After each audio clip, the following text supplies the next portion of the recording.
जी भट्ट साहब, आपका मौक़िफ़ क्या है कौम के नौजवानों के लिए? बिस्मिल्लाहिर्रहमानिर्रहीम। अस्सलाम वालेकुम वरहमतुल्लाहि ओए, वबरकातुहू। वालेकुम सलाम। यार आ कभी रहे हैं सही। यार, सबर कर जा दोस्ता, सीरियस टॉक है। ओके अच्छा ओके। देखो, मैं तो बहुत नया नया हूँ, तू बहुत पुराना है। स्काई भाई का मुझे पता नहीं कि वो कितने पुराने हैं, ठीक है, क्योंकि जिस तरह स्काई भाई खेलते हैं हो सकता है महीने डेढ़ से कर लिया हो 45-46 लेवल। ऐसा है कि ये जो ब्लैक वाइट का एक तोहमत है ना, जो बहुत कांस्टेंट चल रही है हुकूमत की तरफ से भी, सीरियस बंदों की तरफ से भी, फिर पॉडकास्ट वालों की तरफ से भी, उसका एक लॉजिक मैं क्लियर कर दूं। क्योंकि मैंने हुकूमती एक बंदे की पॉडकास्ट सुनी, उसने कहा जी ये ब्लैक वाइट है, और 10% उसको दे देते हैं, बकाया 90% वो ले जाता है। मैं उनको ये चीज़, क्योंकि वो उनकी भी गलती नहीं है, वो टिकटॉक पे है नहीं है, उन्होंने कभी होस्टिंग की नहीं, उन्होंने कभी गिफ्टिंग की नहीं, उनको आइडिया नहीं है।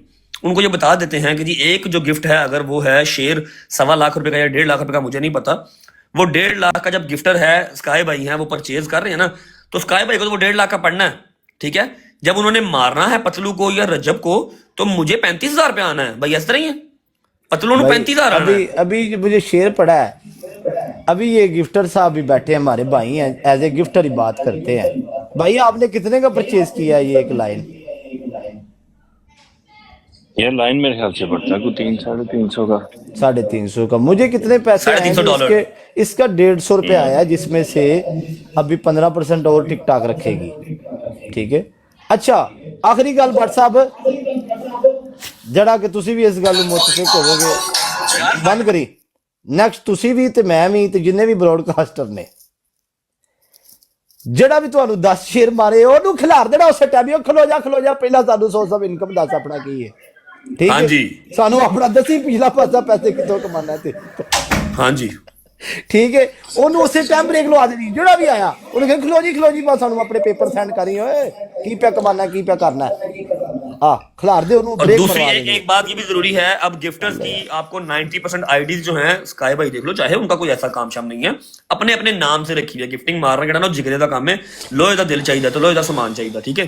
ये तो करनी है ना, किसी का ना है किसी का नहीं है, गिफ्टर ने अपनी मर्जी ना प्ले करना है। अद्धे को मेरे पाकिस्तान बाहर ने, पाकिस्तान में एक तो कोई होएगा जिन्हें फुल ही मारने सिर्फ, और को आप पूछांगे कि जी हाँ भाई तू गिफ्टिंग करने लगा, अपने डॉक्यूमेंट दे, फिर गिफ्ट लवांगे। एक होस्टिंग है, होस्टिंग का आपको, जो आपको हारता नहीं देख सकता वो खेडेगा, ठीक है। दरअसल लाला वो कभी आए नहीं टिकटॉक ਤੇ ਤੇ ਨਾ ਉਹਨਾਂ ਨੂੰ ਪਤਾ ਹੈ। ਮੇਰਾ ਖਿਆਲ ਹੈ ਕਿ ਇੱਕ ਵਾਰੀ ਜੇ ਬਿਠਾ ਕੇ ਦੱਸ ਦਿਆਂਗੇ ਨਾ, ਜਿਸ ਤਰ੍ਹਾਂ ਤੂੰ ਦੱਸਿਆ ਕਿ ਭਾਈ ਸਾਨੂੰ 30% 35% ਜਾਣਾ ਹੈ, ਅੱਧੇ ਨੂੰ ਬਹੁਤਾ ਟਿਕਟੌਕ ਕੱਟ ਕੇ ਗਿਫਟਰ ਕੋਲੋਂ ਪੂਰਾ ਲੈ ਕੇ ਫਿਰ ਸਾਨੂੰ ਭੇਜਦਾ ਹੈ, ਤੇ बिल्कुल है। ਮੇਰਾ ਖਿਆਲ ਹੈ ਬਲੈਕ ਵਾਈਟ ਵਾਲਾ ਕਨਸੈਪਟ ਵੈਸੇ ਖਤਮ ਹੋ ਜਾਵੇਗਾ। बाकी एक और गल है, मैंने आगे भी एक मेरे बंदे से एक बात हुई है, तो मैंने उसको एक ही क्वेश्चन किया भाई। मैंने कहा देखें, आप यूट्यूब के ऊपर वीडियो डालते हैं, आपको क्या पता आपको कौन देख रहा है। हो सकता है आपको कोई कोठे की तवाइफ देख रही हो सकता है आपको बेशक। गलत लोग देख रहे हो। तो ऐसे ही है कि 15,000 लोग देख रहे हैं। अब इनमें से मुझे क्या पता है भाई कौन सा बंदा सही है और कौन सा गलत है। अब बेशक। कोई बंदा गिफ्ट मार के मुझे मेरा मुखालिफ ही चला जाता है।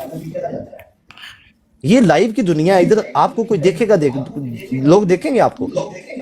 अब आपको मैं बोलूं, आपने सिर्फ एक ही बात की है, कल म्यूट करी बट डबल आवाज आ रही है। एक बात की है कि माए बहने सब की साझी, आई एम एग्री। और ये जो बात एग्री नहीं करता, मुझे नहीं लगता उसके अंदर गैरत का खून है। मैं मानता हूं इस चीज को। मावा भैन सारियां दियां साझियां ने। मेरे भाइयों, मेरे दोस्तों, मेरे यारों, पढ़ा लिखा ये बंदा जरूर है, लेकिन इसके अंदर एक फतूर भी है, और इस बंदे को बात करना आती नहीं है। मैं इसकी बात के अंदर इसको फंसा दूंगा, इसलिए क्योंकि अल्लाह ने मुझे अगर पढ़ाई से नहीं नवाजा तो मुझे दिमाग रब ने बड़ा दिया है। अब इस बंदे ने क्या बात की कि मामा भैन सारियां दियां साझियां ने। ये पतलू लोगों की माए बहनों को डांस कराता है। जब आप एक तरफ कह रहे कि मामा भैन साझियां ने सारियां दियां, ते तेरी माँ भैन उस टाइम नहीं है यार, जिस टाइम तू किसी दी माँ भैन का नाम लैके कह रहे हैं कि ये डांस करवा रहा है, तो तुम्हारी भी तो वो माँ बहन ही है, मेरी भी वो माँ बहन है।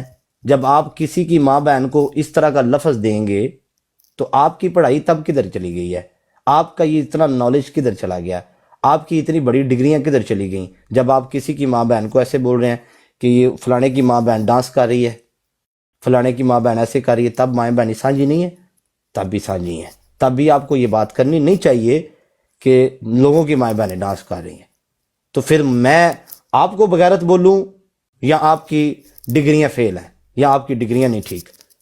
मुझे ये थोड़ा सा आपने रोशनी ज़रूर डालनी है, क्योंकि आपने ये लफ्ज़ यूज़ किया है, इसलिए मैं रिस्पेक्ट दायरे में रह के आपसे बात करूं कि आपने ये बात की है कि लिहाजा माएँ बहनें बिल्कुल सबकी साझी हैं। चलो, एक 2 हफ्ते पहले 3 हफ्ते पहले हम एक वेलकम ईगल हमने स्टेटमेंट दी कि हमारी ब्रोड के ऊपर ये डांस नहीं होगा। बिल्कुल हमने ये स्टेटमेंट दी, फिर तो कोई मसला नहीं होना चाहिए था ना आपको, फिर तो कोई प्रॉब्लम नहीं होनी चाहिए थी ना। तो उसके बाद जब आप लोगों ने ये प्रॉब्लम क्रिएट की तो फिर सब लोगों को पता चल गया कि ये आप लोग प्रॉब्लम क्यों क्रिएट कर रहे हैं। तो लेकिन हमें भी इस चीज़ का पता है, सबकी माएँ बहनें साझी हैं। हम अगले बंदे की माँ बहन अपनी माँ बहन समझते हैं। जो हमारे से गलतियां पीछे हुई उसकी हमने कौम से माफ़ी मांगी है, आपसे तो हम क्यों माफ़ी मांगेंगे। जो लोगों ने हमें मैसेज पहुँचाए, एक बंदे ने मैसेज किया, उसने कहा ठीक है पतलू कहता है जी, मैं तो नहीं कहता डांस करो, लेकिन मैं भी अपने आप को तब सच्चा समझ रहा हूँगा कि मैंने आपको ये जवाब दे दिया। लेकिन एक बंदे ने ये भी कहा था कि शराब बेचने वाला भी तो नहीं कहता कि हमसे शराब लें। उसकी बात मेरे ध्यान में बैठी, हालांकि मेरे वो अगेंस्ट वीडियो डालता था बंदा। तो जब भी किसी दुश्मन की या किसी अपने की बात आपको मिल जाए, आपका काम है उसको कलेक्ट कर लेना, ठीक है। आपका काम है उस बंदे की बात को पकड़ लेना। मैं इस तरह का बंदा हूं। उस बंदे की बात मेरे ज़हन में बैठ गई, मैंने उस काम से तौबा कर ली कि मैं ये नेक्स्ट नहीं करूंगा। तो फिर भी तो आप लोगों को ये बताना चाहिए था कि ये हमारा पाकिस्तानी है। बिलियनेयर बंदे पाकिस्तान से बाहर लोग काम करते हैं, कारोबार करते हैं, किसी को पता ही नहीं है। सिर्फ यही होता है कि हमारा बंदा, हमारे मुल्क का बंदा इधर क्यों गया है भाई। हमने तो इसको फुटबॉल बनाना था, इसने तो मजदूरियां करनी थी, इसने तो मार्कियों में काम करना था, इसने तो रिक्शा चलाना था। ये बंदा इधर कैसे पहुंच गया। मेन मकसद तुम्हारा मुद्दा बस यही है, दैट्स इट। बस कौम के जितने भी नौजवान हैं मजदूरी करें, ठीक है, और जितने भी बंदे हैं अच्छे से काम करें। कोई बंदा सक्सेस ना हो, दुआ ये करनी चाहिए थी आपको कि माशाल्लाह हमारे पाकिस्तान के बंदे हैं, अपने घरों का निज़ाम चला रहे हैं, अपने पाँव के ऊपर खड़े हैं। अगर पढ़े लिखे नहीं हैं तो पैसे तो कमा रहे हैं, अपना घर तो चल रहा है ना। तो मेरे बाप ने भी कितना टाइम देखा होगा कि मेरा पुत्र भी कोई कामयाब होवेगा, साड़ी नस्ल च भी कोई बंदा कामयाब होवेगा। साड़ियां 7 नस्ल जो इत्थों तक कोई बंदा नहीं पहुंचा। तो मेरा प्यो की सोचता होना है कि साडा एक पुत्र जे गल लगा ही गया, जे साडे पुत्र की किसी सोहनी लईए ते किहो जिहा मुआशरा ओदी तारीफ करन दे बजाय ओदी लत्तां फड़ रहे हैं कि नहीं तू थले आ जा पुत्र, तू उत्थे किते गया, इत्थे पढ़े लिखिया दी वारी है। ये तो मैं रब दे कानून तो बड़ा सदके हाँ, रब दी रजा तो बड़ा सदके जावां जिन्हें कानून एक रखा हर बंदे वास्ते, गरीब वास्ते भी रखा, अमीर वास्ते भी रखा, ठीक है। वंड ते वो करेगा ना रब, तुसी ते नहीं करनी। अमीर ने भी उस कफन च जाना ते गरीब ने भी, बेशक, ठीक है। ये ते आखिरी गल, बट म्यूट करी, आखिरी गल है, उस तो बाद बट की गल सुनने आ। जिंदगी एक गेम है स्काई भाई, जिंदगी एक गेम है, ठीक है। जिंदगी एक गेम है। गेम इंदे हुण मैं तुहाडे ज़हन च गल पाउण वास्ते मैं एक बंदे दी गल सुनी ते मैनूं गल चंगी लगी। उन्हें कि जिंदगी लूडो खेडदे हो ते लूडो दे विच हर वारी छक्का नहीं आउंदा। अगर जिंदगी दे विच हर वारी छक्के आउण ना ते मेरा पुत्र काणे दी भी लोड़ पै जांदी, काणा भी चलाना पैंदा ते दुक्की भी चलानी पैंदी ते त्रिक्की भी चलानी पैंदी है। गेम नूं तुसीं स्टाप नहीं कर सकदे, ओह गेम दा रूल है। जिंदगी कदी भी तुहाडी स्टाप नहीं होनी, दुक्कियां तिक्कियां चलदियां रहिंदियां ने, ठीक है। ते छिक्कियां वालियां नूं भी लोड़ काणे दी पैंदी है ते काणियां ने लोड़ भी छक्के दी पै जांदी हुंदी है। ते मेरा बाऊ ये जिंदगी है उत्ते थल्ले होंदी रहनी ते 50,000 छक्का लै लै एंड ते लोड़ काणे दी पैनी। चौधरी समझ आ गई है। जे काणे ते गाठी तुहाडी आ गई ने काणा आउणा ते तुसां पुगना है। ये अजी ते असीं अपना ट्रैक ही नहीं फड़िया, असीं ते जिंदगी जैसे कुछ वेखी ही नहीं है, ठीक है। असीं ते कामयाबी दी पहली सीढ़ी ते पैर रखिया ते जे असीं किते होर मुल्क विच पैदा होए हुंदे ते इत्थे बिलियन डॉलर असीं बना लेंदे। असीं ते मेहरान लै लेवीं, ओए उन्हां दे पुत्तर मेहरान लै लई डाका मार के लई सू, ठीक है।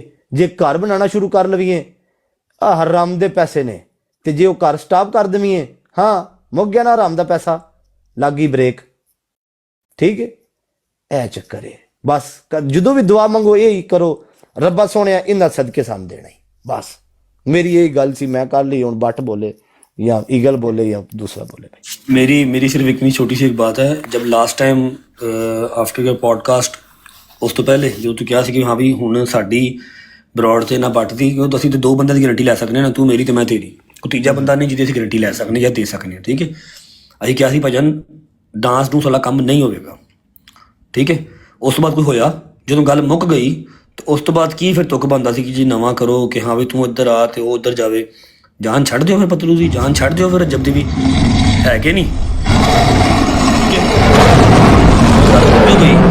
ਉਹਦਾ ਪੋਡਕਾਸਟ ਕੀਤਾ, ਬੜਾ ਟਰੋਲ ਹੋਇਆ ਇਸ ਗੱਲ ਤੇ, ਅਗਲੇ ਬੰਦੇ ਨੇ ਮੰਨ ਲਿਆ, ਉਹਨੇ ਕਿਹਾ ਚਲੋ ਜੀ ਠੀਕ ਹੈ ਮੈਂ ਕਰਾਂਦਾ ਰਿਹਾ ਵਾਂ ਪਿੱਛੇ, ਹੁਣ नहीं होगा भाईजान। मेरा ख्याल है जब एक बंदा खुद अपनी कह रहा है कि अभी आज के बाद नहीं होगा, उसके बाद वो बात ही खत्म हो जानी चाहिए। उसको मजीद आगे से आगे प्रोलॉन्ग उसको करके करते अपने जो व्यूज़ हैं वो बढ़ाते रहो, अपने पॉडकास्ट चमकाते रहो। ऐसे किसी की ज़िंदगी जीरण ना करो। सिंपल सी बात है जी, तुसी तगड़े असी माड़े, सानू अपना काम करन दो, तुसी अपना काम करो, गल मुक गई बस। ਪਰ ਸਭ ਦੂਜੀ ਗੱਲ, ਉਸ ਬੰਦੇ ਨੂੰ ਇਸ ਚੀਜ਼ ਦਾ ਇਲਮ ਹੀ ਨਹੀਂ ਕਿ ਇੱਥੇ ਕਿਵੇਂ ਚੀਜ਼ਾਂ ਹੁੰਦੀਆਂ ਨੇ, गिफ्टिंग किਵੇਂ ਹੁੰਦੀ है, किਵੇਂ सारी चीजें चलदियां ने। ईगल भाई आपके आने से पहले यही बात किया कि उनको आइडिया ही नहीं है। 40% गिफ्टर से पहले टिकटॉक ले जाता है। ठीक है, 30-35% गिफ्टर को होस्ट को मिलना है, और जो व्हाइट ब्लैक की होना। वही तो मैं कह रहा हूँ, अगर किसी ने व्हाइट ब्लैक करना है तो मार्केट में इतने बड़े बड़े लोग हैं, वो 10-20% लेके कर देते हैं व्हाइट ब्लैक। हाँ, तो उन्हें टिकटॉक ही करना ना व्हाइट ब्लैक। 60% ਇੱਥੇ ਟਿਕਟੌਕ ਨੂੰ ਦੇ ਦੇਣਾ, ਹੋਸਟ ਨੇ ਤੁਹਾਨੂੰ ਹੋਰ ਨਹੀਂ ਕੁਝ ਲੈਣਾ ਤੁਹਾਡੇ ਕੋਲ। ईगल भाई पता क्या बात है, पता क्या है, उनको दरअसल पता भाई सिर्फ इतनी सी बात है, उनको आइडिया नहीं है ना, उनमें से कोई होस्ट है ना उनमें से कोई गिफ्टर है। उनके लिए बहुत न्यू है कि हाँ भाई कोई ऐसे ही किसी को, किसी होस्ट को या किसी को भी इतना प्यार करेगा कि उसको हारता ना देखे, उसको सपोर्ट करे। उनके लिए अनबिलीवेबल भी है और बहुत न्यू भी है। ठीक है, इसलिए वो व्हाइट ब्लैक का टैग लगा हुआ है। ਬੰਦਾ ਇਤਨੀ ਗਿਫਟਿੰਗ ਕਰ ਕਿਉਂ ਰਿਹਾ ਹੈ? ਕੋਈ ਬੰਦਾ ਹਾਂ वो ਗਿਫਟਿੰਗ ਕਿਉਂ ਮਾਰ? ਉਹੀ ਬੰਦਾ ਜੇ ਮੁਜਰੇ ਵੇਖਦਾ ਹੋਵੇ ਨਾ, ਤੇ ਉਹ ਇੱਕ ਰਾਤ ਨੂੰ ਕੁੜੀ ਦਾ ਕੋਈ 20 ਲੱਖ ਦਾ ਮੁਜਰਾ ਵੇਖ ਜਾਵੇਗਾ, ਉਹ ਠੀਕ ਹੈ ਜੀ, ਤੇ ਉਹ ਤਮਾਸ਼ ਵੀ ਨਹੀਂ ਕਰ ਰਿਹਾ ਆਪਣੇ। ਉਹਨਾਂ ਨੇ ਉਹ ਬਲੈਕੀ, ਉਹ ਸਾਰੀ ਗੱਲ ਸੁਣ ਲਓ ਬਈ। ਠੀਕ ਹੈ, ਉਹ ਕੋਈ ਪਾਗਲ ਹੀ ਹੋਏਗਾ ਜਿਹੜਾ ਭੈ 60% ਇਹਨਾਂ ਦੇ ਕੇ ब्लैक व्हाइट करा यार, कैसे अनपढ़ जा। शाहजी सामने किंग भाई सामने में देखो कितने लोग हैं जो ये चीज करते हैं, 10-15% लेके कर लेते हैं। सानू की भाई बेलने च वहां आई है कि 60% दे के करिए। नहीं नाले यार, ਜਿਹੜਾ ਬੰਦਾ 4 ਘੰਟੇ ਸਾਹਮਣੇ ਬੈਠਾ ਹੈ ਤੇ ਜੇ ਉਹਨੇ ਕੁਝ ਲੈਣਾ ਹੀ ਨਹੀਂ ਹੈ, ਕੋਈ ਕੰਮ ਹੀ ਨਹੀਂ ਕਰਨਾ, ਤੇ ਫਾਇਦਾ ਫਿਰ ਕੀ ਹੈ? ਫਾਇਦਾ ਕੀ ਆਂਦਾ 15 ਕਰੋੜ ਮਾਰਿਆ ਕਿਉਂ ਹੈ? ਵਜ੍ਹਾ ਕੀ? ਇਹਦੀ ਵਜ੍ਹਾ ਹੋਣੀ ਚਾਹੀਦੀ यार पैर दी श्री और इलम ही नहीं है चीजों का।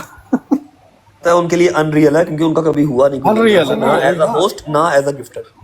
वो आंदा मेरे को मैं भैन से इन्नी मेहनत करना, मेरे को पैसा बनदा कोई नहीं, मैं झूठ मार के मैं थक गया।